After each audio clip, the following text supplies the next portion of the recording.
Imagine working your entire life to build a reputation, only to be told the business you helped grow is being sold to someone else.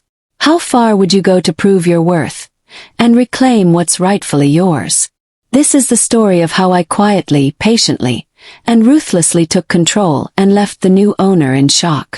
Before we dive in, hit that like button if you've ever been underestimated, disrespected, or had someone try to take credit for your hard work.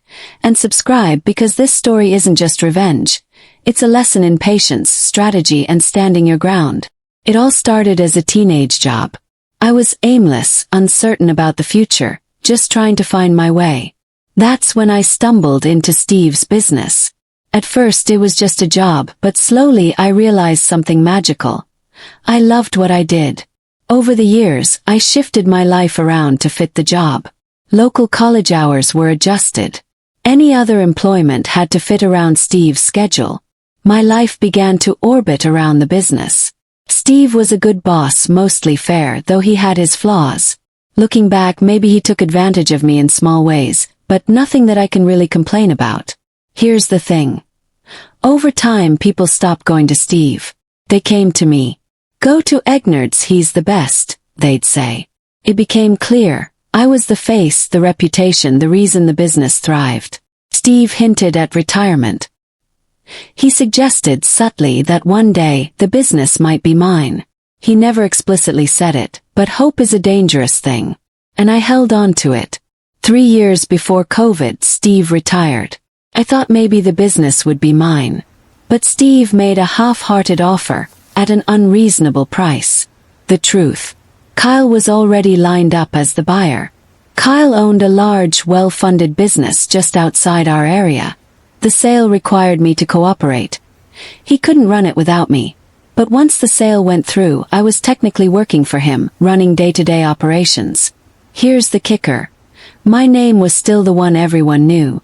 I was the face of the business. Kyle barely ever showed up. Clients didn't know him. I did the work, I handled the clients, I made the money. And he had the nerve to act like he was in charge. For a while all was okay. Kyle acknowledged my role and mostly left me to do my job. But cracks started to appear. A year before COVID, he sent me to an industry conference. I spent 4 days away, absorbing knowledge, networking, learning new techniques, and then requested payment for the hours I'd spent. Kyle's response. Industry conferences are enriching activities. We pay for your admission, but they're on your own time. 2 weeks of frustration later, I laid it out clearly. Look, I'll still work for you because I love what I do, but if I'm not paid, I will never go to another one of these conferences again. Got paid immediately. Lesson learned. Kyle thought he could push me around. He underestimated me. Then COVID came. Our location shut down for 3 weeks. Clients were still paying, but due to Kyle's new client payment portal, a system I hadn't been trained on, I couldn't assist anyone. I reached out about going virtual. His response was explosive, full of curses. You're not the boss. Go fuck yourself. You had your chance to be the owner and turned it down. I'm in charge. I realized then that Kyle's ego and his poor treatment of me would be his undoing. So I began preparing. Quietly. Strategically. I studied the best business structures. I communicated with my staff about my plans. I continued giving 110% to my clients, even virtually. I built a website and social media presence from scratch. And perhaps most importantly, I had a little black book of every client's email and phone number. Essential data Kyle never controlled. Patience became my weapon. I waited until the end of a service month. I instructed my staff, tell clients to check their emails at the end of the day. I launched everything. Our brand new website, social media accounts, email blasts and text messages to all clients. A small army of trusted clients helping to spread the word. Within 15 minutes, chaos. My phone exploded. 50+ emails from new clients. Social media buzzing. People calling Kyle to cancel. The word spread like wildfire. Kyle panicked. Within an hour, he sent a mass text announcing his immediate closure.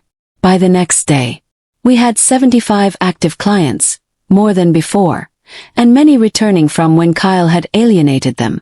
I didn't want to own a business. I loved working for someone else. As long as I was respected. Kyle chose ego and disrespect. He lost everything. Sensory details and internal monologue. Voiceover reflective. I remember the smell of coffee in the office, the clacking of keyboards, the hum of clients calling in. Each notification on my phone felt like a heartbeat of anticipation. I felt satisfaction bubble. Not malicious, not cruel, but justified. Years of patience, strategy, and silent preparation had paid off. The man who underestimated me didn't even see it coming. Dialogue enhancement, key exchanges. Kyle, pre-COVID, dismissive. You're not the boss. You had your chance. Go fuck yourself. Me, internal monologue. One day, Kyle, one day, you'll see the consequences of underestimating someone who knows your business better than you ever will. Clients, post-launch. We stopped working with Kyle because he was a jerk, but now we're back. Finally, someone who actually cares. Voiceover, triumphant. And there it was. Kyle's empire crumbled in hours. Not because of sabotage, not because of confrontation, but because he underestimated the very person keeping his business alive. I didn't just take over. I multiplied it.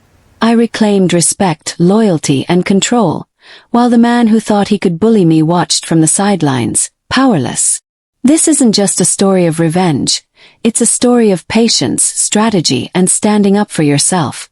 True power doesn't come from ego or titles. It comes from knowledge, preparation, and the willingness to take control when the time is right. If you enjoyed this story, hit like, subscribe for more tales of strategic revenge, and comment below. Have you ever had to silently prepare and wait for the perfect moment to set things right? I want to hear your stories.